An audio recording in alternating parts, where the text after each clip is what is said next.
शिक्षण या आपल्या यूट्यूब चॅनलमध्ये आपणा सर्वांचं पुनश्च एकदा सहर्ष स्वागत। राज्य सरकारी कर्मचारी अधिकारी वर्गासाठी केंद्र शासनाच्या धर्तीवर जुनी निवृत्ती वेतन योजना लागू करण्याबाबत अतिशय महत्त्वपूर्ण शासन निर्णय निर्गमित झालेला आहे। काय आहे हा शासन निर्णय आणि या शासन निर्णयाचा फायदा राज्यातील कोणत्या विभागातील शासकीय अधिकारी कर्मचारी यांना होणार आहे, या संदर्भातील सविस्तर माहिती देणारा हा व्हिडिओ पाहण्यापूर्वी नेहमीप्रमाणे आपल्या सर्वांना एकच विनंती, व्हिडिओ शेवटपर्यंत पाहा आणि आपण जर आमच्या चॅनलवर नवीन असाल तर चॅनलला जरूर सबस्क्राइब करा, समोरील बेल आयकॉनला सुद्धा क्लिक करा, जेणेकरून महत्त्वपूर्ण शासन निर्णय, कर्मचारी पेन्शनधारकांच्या हिताच्या महत्त्वपूर्ण अपडेट्स, महत्त्वपूर्ण शासन निर्णय आपल्याला आपल्या यूट्यूब प्लॅटफॉर्मवरती सर्वात अगोदर पाहावयास मिळतील। जसं की आपण स्क्रीनवर पाहताय, राज्य शासकीय अधिकारी कर्मचारी यांना केंद्र शासनाच्या धर्तीवर जुनी निवृत्ती वेतन योजना लागू करण्याबाबत महाराष्ट्र शासनाचा दिनांक 11 जुलै 2024 रोजीचा हा महत्त्वपूर्ण शासन निर्णय। याच्यामध्ये असं नमूद केलेलं आहे की केंद्र शासनाच्या अधिकारी कर्मचारी यांची नियुक्ती ज्या पदावर झालेली आहे त्या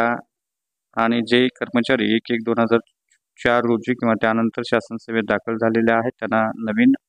परिभाषित अंशदान निवृत्ती वेतन योजना लागू झालेली आहे। त्या केंद्र शासनाच्या अधिकारी कर्मचारी यांना केंद्रीय नागरी सेवा निवृत्ती नियम 1972-2021 लागू करण्याचा एक वेळ पर्याय वन टाइम ऑप्शन देण्याबाबत केंद्र शासनानं या अगोदरच निर्णय घेतलेला आहे। केंद्र शासनाच्या उपरोक्त निर्णयाच्या धर्तीवर राज्य शासनाच्या सेवेत जे अधिकारी कर्मचारी दिनांक 1/11/2005 रोजी किंवा त्यानंतर शासन सेवेत नियुक्त करण्यात आलेले आहेत, तथापि त्यांची पदभरतीची जाहिरात अधिसूचना दिनांक 1/11/2005 पूर्वी निर्गमित झालेली आहे,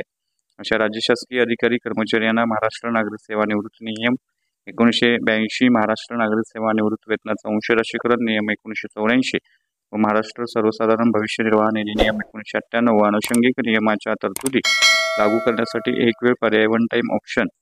देण्यासंदर्भात शासन निर्णय घेण्यात आलेला आहे आणि यानुसार जुनी निवृत्ती वेतन योजना लागू करण्याबाबत विभागाच्या प्रशासकीय नियंत्रणाखाली कार्यालयाकडून तत्कालिक सहाय्यक अधिकारी अभियंता गट अ संवर्गात दिनांक 1/11/2005 पूर्वीच्या जाहिरातीनुसार शासन सेवेत प्रथम नियुक्ती करण्यात आलेल्या व सध्या अधीक्षक अभियंता स्थापत्य व संवर्गात कार्यरत असलेल्या अधिकाऱ्यांचे अर्ज विकल्प शासन मंजुरीस्तव सादर करण्यात आलेले आहेत आणि यानुसार सार्वजनिक बांधकाम विभागांतर्गत अधीक्षक अभियंता स्थापत्य संवर्गात सध्या कार्यरत असलेल्या खालील विवरणपत्रात दर्शवण्यात आलेल्या अधिकाऱ्यांची राज्य शासनाच्या सेवेतील प्रथम नियुक्ती ही महाराष्ट्र अभियांत्रिकी सेवा परीक्षा 2004 नुसार म्हणजेच दिनांक 1/11/2005 पूर्वी पदभरतीची जाहिरात अधिसूचना निर्गमित केल्यानुसार झालेली आहे। त्यामुळे या कर्मचाऱ्यांना जुनी पेन्शन योजना लागू करण्यासंदर्भात महाराष्ट्र शासनानं निर्णय घेतलेला आहे। शासन निर्णयातील तरतुदीनुसार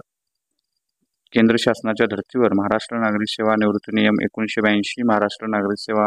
नियम 1984 व महाराष्ट्र सर्वसाधारण भविष्य निर्वाह निधी नियम 1988 व अनुषंगिक नियमाच्या तरतुदी लागू करण्यात आलेल्या आहेत। त्यामुळे निश्चितच या कर्मचाऱ्यांसाठी, अधिकाऱ्यांसाठी ही महत्त्वपूर्ण आनंदाची बाब आहे असं आपल्याला म्हणता येईल। तर हा होता अतिशय महत्त्वपूर्ण शासन निर्णय, महत्त्वपूर्ण व्हिडिओ। अशाच महत्त्वपूर्ण शासन निर्णयासाठी, रोजच्या महत्त्वपूर्ण अपडेटसाठी चॅनलला सबस्क्राइब करा, व्हिडिओ आवडल्यास लाईक करा, शेअर करा। धन्यवाद।